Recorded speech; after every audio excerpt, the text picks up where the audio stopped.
Who's willing to share? Who wants to brag on their little dolls? Little gems is like online recently. My fourth graders, week before facing the break, we take AR quizzes and Michelle will do too.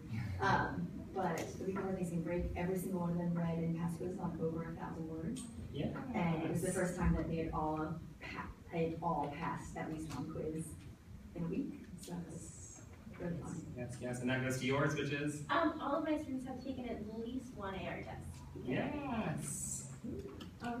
We're in 9th and 10th grade, and I had a student that told me that he's like hardcore farm kid. And he's like Miss Rose, I almost cried when his dad died, and like I felt so connected with this book. And at the beginning, he had been one-on-one, so I was like, this book is so dumb. Yeah. And so it was just really big for me. Cool. Text-to-self relationship is enormous if we can ever get our kids to actually engage in it. Oh, we took the math test this week at each third grade, and just over 50% of mine met their college ready to go. Yes. So early. Yes. I love it. Good. So here's what we're going to do today. How many of you have done a whole class reading where you're reading aloud and you kind of look up and like kids are kind of staring at the ceiling, or they're like the text is in front of them and like just daydreaming? Does that happen? Raise your hands if that happens to you. Yeah. It's like maybe it's just me. No, like you're reading and you're kind of like you look up and you're like, baby doll. It's not on the roof. I need everyone down. So what we're going to go over today, one of my goals is to help you articulate the practice of cloze reading. It's spelled with a Z. Those of you who take the pedagogy exam for English or for foreign languages will see these questions come up.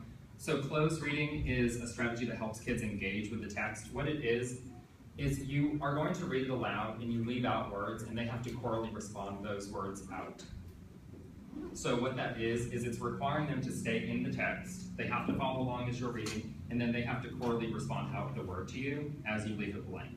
What you can do, and the way this works best, is as you're circumnavigating the room, I can get this close, and if she's not answering the word, I can easily point to the text where we are. And it lets you keep your kids engaged because they have to be responding, which means they have to be reading along with you. This doesn't allow them to stare at the ceiling or anything else. So here's what we're going to do. I'm going to walk you through quite a process with this. This text that I gave you is called Quilts of a Country. It's by Anna Quinlan. It was published in Newsweek. This is an authentic 11th grade Common Core text. I tell you that up front because you're going to see it's pretty challenging.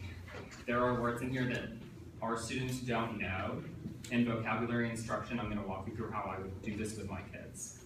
So here's what I want for you to do, and this is what I would have my students do. So I'm going to go into teacher mode, if you will. All I need you to have in front of you is this text.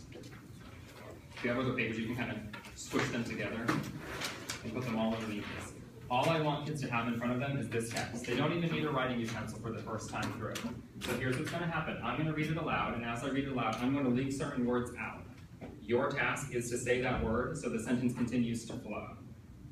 What questions do you have? All right, we're going to start at the top. America is an improbable idea.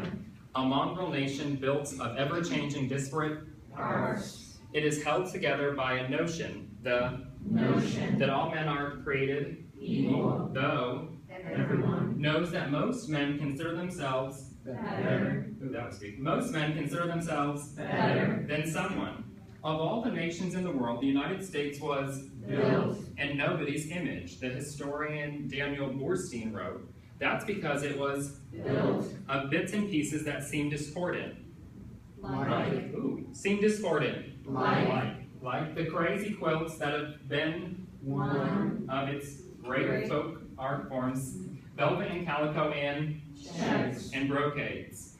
Out of many, one. that is the ideal. Now this text is hard and I would stop right here. We will go back and loop up. But you see how this reading strategy does not allow the kids to take themselves away from the text. Because as you're walking around the room and I'm getting really close to you, which is awkward, because then I'm going to just listen for your voice. And as you're calling out, I know that you're engaging in the text. So here's the next step that I do with them. You're seated in partners. Somehow, one of you. Thank you. This is what I want you to do. The person sitting on the left-hand side, you're going to now read it aloud to your partner who's sitting on the right-hand side, and you're going to leave out words. The right-hand partner, your task, right hand over here, Your task is to fill in the word as your left-hand partner reads it aloud to you. I just want you to do the first paragraph. Question? Can I just make a quick note? I leave out words for my fourth graders with younger kids. It helps you snap at the word that you want. Because they're not always gonna get it quick enough if there's a blank. So for my kids, I'll snap and they know that means they need to fill in a word. Cool. Just I like that a the lot. lower elementary grades. Yeah, and that, I promise you the high school kids are not much different. Yeah, they're just taller. All right, cool. So person on the left, you are reading aloud to person on the right. Person on the right, you are filling in the words the person on the left leaves out. Go ahead. There we go.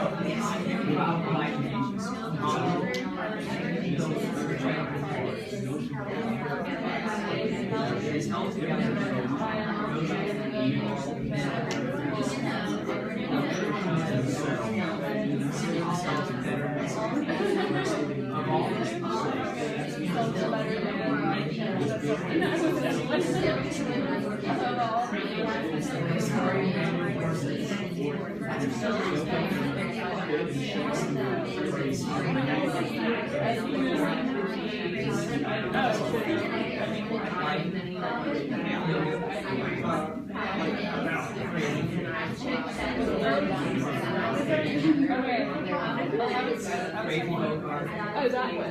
Okay. Follow along. Alyssa.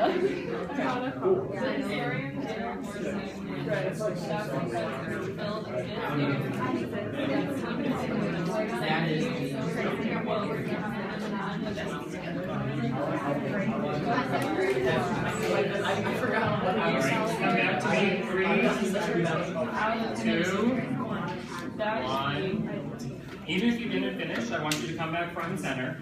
Now, here's what we do. Flip. Person on the right, you're reading aloud. Person on the left, you were filling in the blank. Person on the right, here's my challenge to you. Don't choose the same words that person on the left just chose. Leave out other words. And if you don't remember, that means you're great. Because you can just keep going because you're reading along so closely. Go ahead and read this aloud to your partner. Go.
All right, come back to me in 5, 4, 3, 2, 1. All right.